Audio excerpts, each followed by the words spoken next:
This is actually really complicated to do in Neo4j as a whole because you can get like summary statistics for them, right? So you can say, show me however many of this transaction type, or the sum of, just normal, you can just do normal database relation queries, right? Like show me a breakdown of, by transaction, what's the average amount, or, just those types of things, but never really a process. And that's kind of what I wanted to focus on here.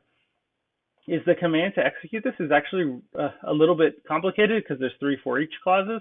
But what I want to do is pretty straightforward.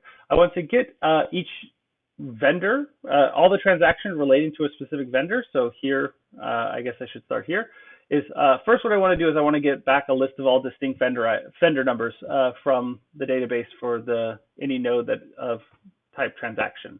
I want to get this in a normal, just in a list.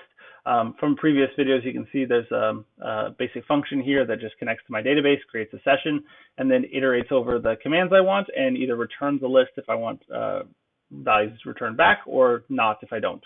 In this case, what I want to do is I want to pass this this command in, so I get a list of all the distinct vendor numbers. And then next, what I want to do is I want to create create process map list where I'm going to append the series of transactions that I want.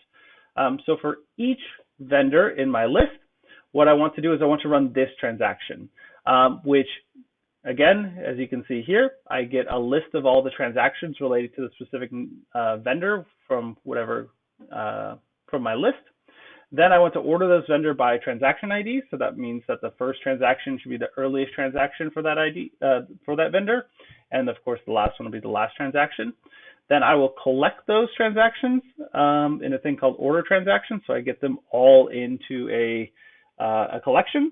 And then I'll run 3 for each clauses over them.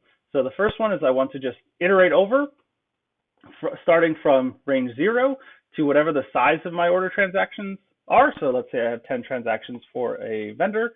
Then I want to go from 0 to 10, but I take away 2 nodes because I want, you'll see for the next for each clauses. So I start from 0 to whatever the list is minus 2. And then I do another iteration where I say, okay, well, now do a for each. So J in the order transaction. So in this case, if I have 10 transactions, I want to start at the first one.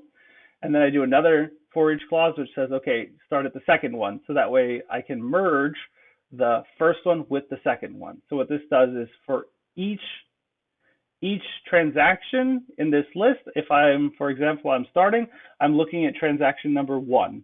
And transaction number 1, I want to create a relation with transaction number 2.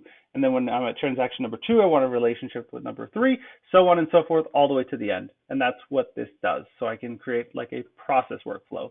In this case, you can change the name of this relation to whatever you want. I just called it process workflow. All right, now that that's done, I'll execute this, and I'll give it a second to process.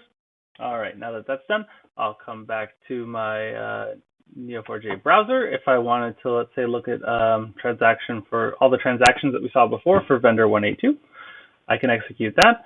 And you'll see it kind of, this is what I wanted in the end, is I wanted to see at the very start, you can see this is the earliest transaction, which is going to be, transaction 20, transaction ID, or the ID, 50019. And each subsequent node is going to have a higher transaction than the previous one. So you can see, for example, the very last transaction is transaction, 49,600 and something. You can see that if you go back, there's not going to be a transaction ID that's higher than that. So it kind of shows you from the start to the end how all the transactions for this vendor were executed.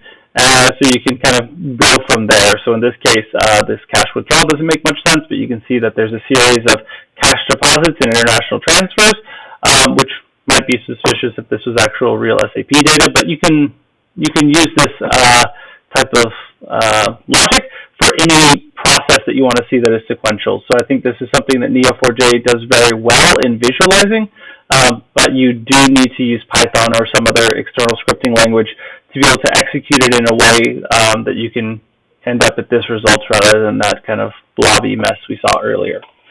But that's kind of it for this video. If anyone has any other comments or questions that they'd like to see answered with Neo4j, please let me know. An interesting one I thought might might be attaching a Neo4j database to a Python application or a Flask application. So using it as the backend, which is also possible. And if people are interested in that, please leave it in the comments and I'll make a video on it. Thanks.